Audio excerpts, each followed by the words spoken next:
สวัสดีครับวันนี้พี่บอยจะพาไปสร้างรังผึ้งนะครับผมกดเข้าไปเลยครับนี่กดเข้ามาแล้วเขาบอกให้ซื้อนะครับเขาบอกให้ซื้อวาเวนพูซื้อเลยจ้า10รังผึ้งโอเคนะครับพอเราได้แล้ววางลงนี่เลยครับสร้างมาแล้วคุณจับผึ้งได้นี่ไงสร้างแล้ว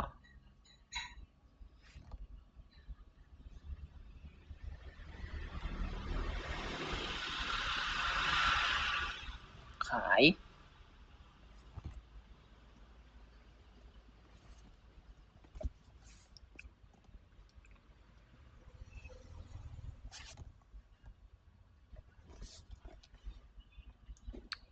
โอเคนะครับ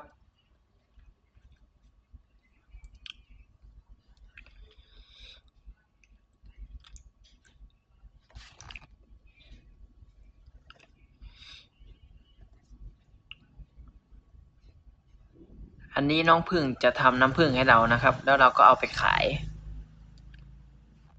เลยจ้าขายน้ำผึ้ง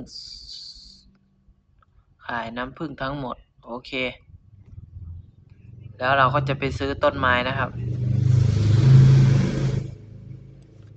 ซื้อต้นไม้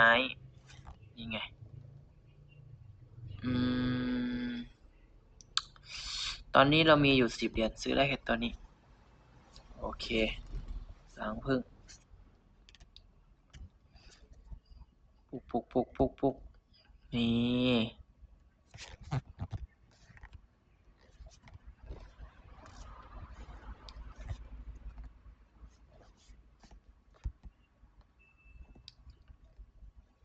ย้ายโอเคครับผม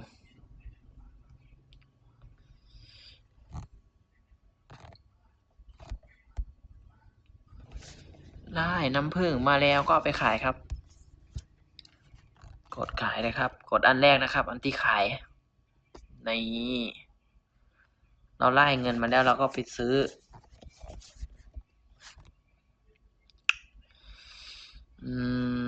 ซื้อได้แต่ตัวธรรมดานะโอเคแล้วเพิ่งได้มาแล้ว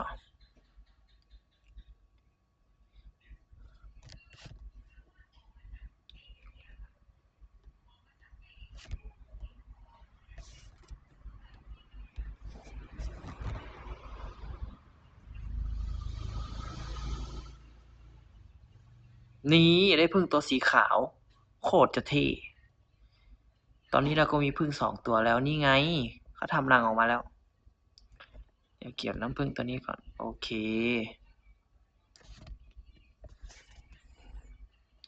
ตัวนี้นะได้ตัวอะไรนะเฮ้ยตัวนี้ต้นนี้ได้ตัวสีเหลืองโอเคเดี๋ยวเราจะเอาน้ำผึ้งไปขายนะเพื่อจะซื้อต้นไม้มาโอเคขายโอเคตอนนี้เราได้ตังค์มาแล้ว48 เหรียญนะจ๊ะนี่เราซื้อต้นทานตะวันได้แล้วเดซี่โอเคได้มาแล้วจ้าวางตรงนี้เลย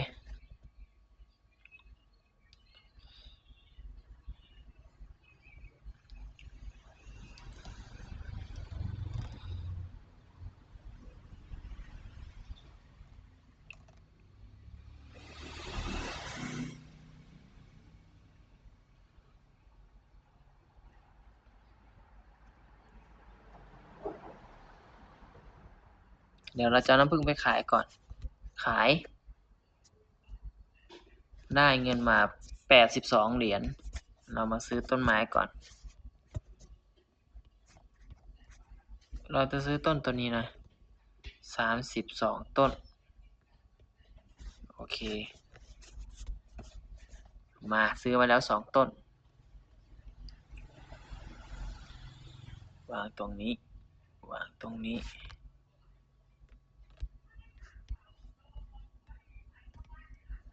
มาเราจะได้ตัวอะไรเฮ้ยผึ้งตัวสีเขียวอะไรเนี้ย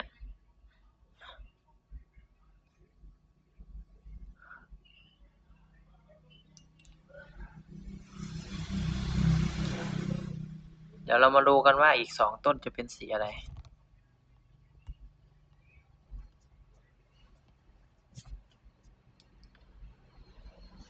เฮ้ยสีเหลืองอันนี้เป็นสีเขียวดีโคตรจะสวยตอนนี้เรามีเยอะแล้วนะมีประมาณเท่าไหร่หกตัวเดี๋ยวเราเอาน้ำผึ้งก่อนนี่ได้มาแล้วเอาไปขายเราขายมาแล้วได้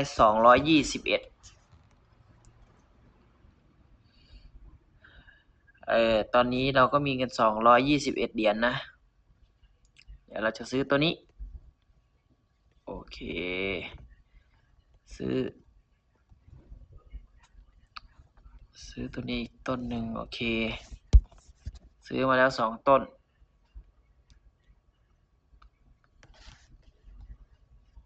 ปลูกเลยจ้าเอ้ยตัวนี้ต้นใหญ่มากเลยมาจะเป็นตัวอะไรของเพื่อนโคตรตัวใหญ่เดี๋ยวจะพาไปดูของเพื่อนนี่ของเพื่อนโคตรเยอะโอเคครับผม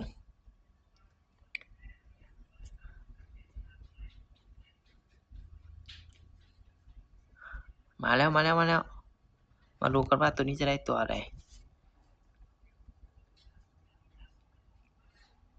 เฮ้ยผึ้งสีเขียวอีกแล้วน้ำผึ้งจะเต็มแล้ว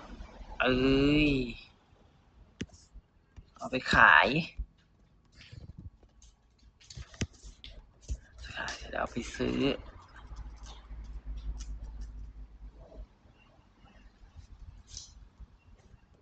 โอเคซื้อมาแล้ว2 ต้นต้นละ150เหรียญเราจะมาวางตรงนี้นะ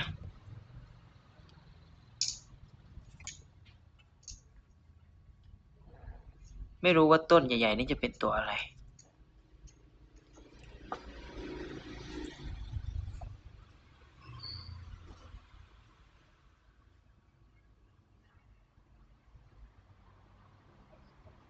เดี๋ยวเรามาน้ำผึ้งก่อนนี่ได้มาแล้ว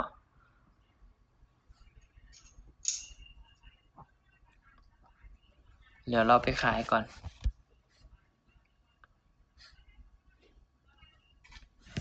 ขายแล้วเราก็ไปซื้อ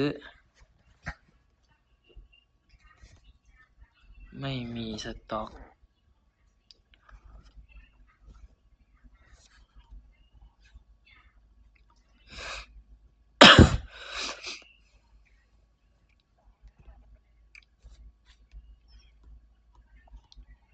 โอเคซื้อมาแล้วมาวางตรงนี้วางตรงนี้วางตรงนี้วางตรงนี้โอเคนะจ๊ะมาดูกันว่าต้นใหญ่จะได้ตัวอะไรเฮ้ยตัวโคตรใหญ่นี่ผึ้งสีเขียวตัวโคตรใหญ่โอ้โหตัวอะไรใหญ่ๆขนาดนี้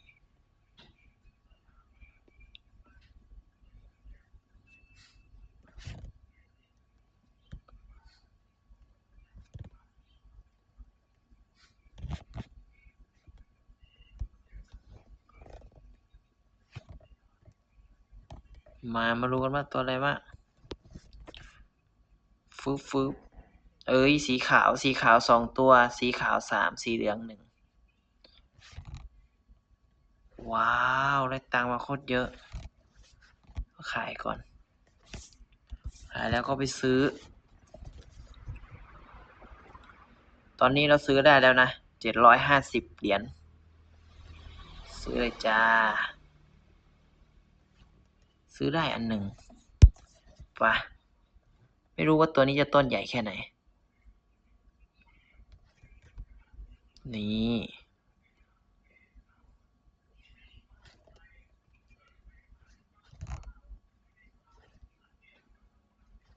มาเอาไปขายแล้วเอาไปซื้อ700ซื้อ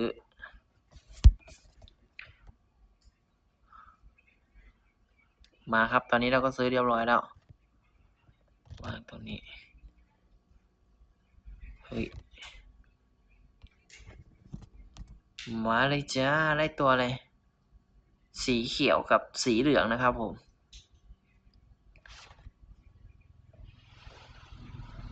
มาตอนนี้อาณาจักรเราก็โคตรจะใหญ่พึ่งโคตรจะเยอะเล่นง่ายๆครับตัวนี้ใครที่บอกว่าเล่นไม่เป็นเนี่ยดูพี่บอยเล่นเป็นแน่นอนพอเราไล่น้ำผึ้งมาแล้วนะครับเราก็ไปขายนะครับนี่ขายเสร็จแล้วเราก็ไปซื้อ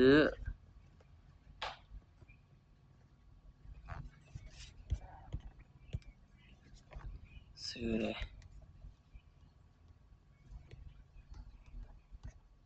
โอเคนะครับซื้อเสร็จแล้วเราก็กลับไปที่เดิมวาง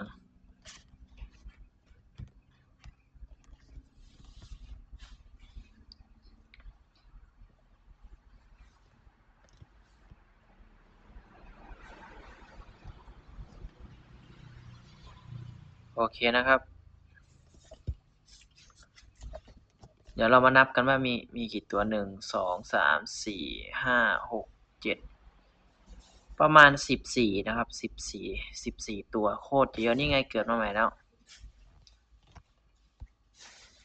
มาเลยจ้านี่พึ่งมาแล้วโอ้ได้แต่ตัวสีเหลือง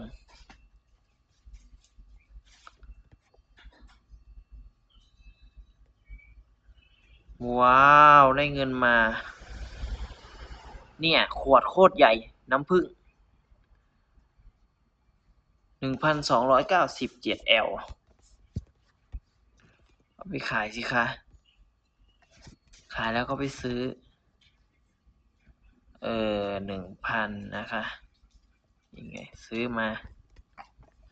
แล้ว1,000ต้นนี้น่าจะเป็นต้นใหญ่มากเลยเดี๋ยวมาวางตรงนี้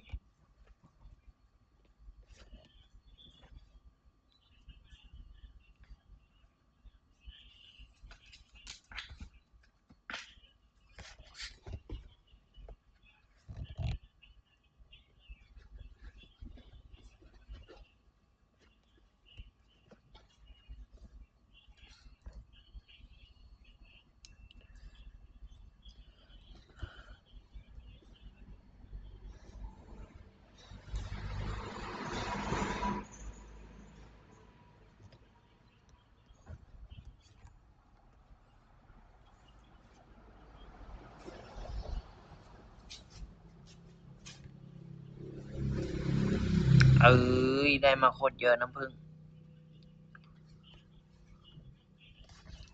เดี๋ยวไปขายก่อนขายเสร็จแล้วตอนนี้เรามี1,900 เหรียญ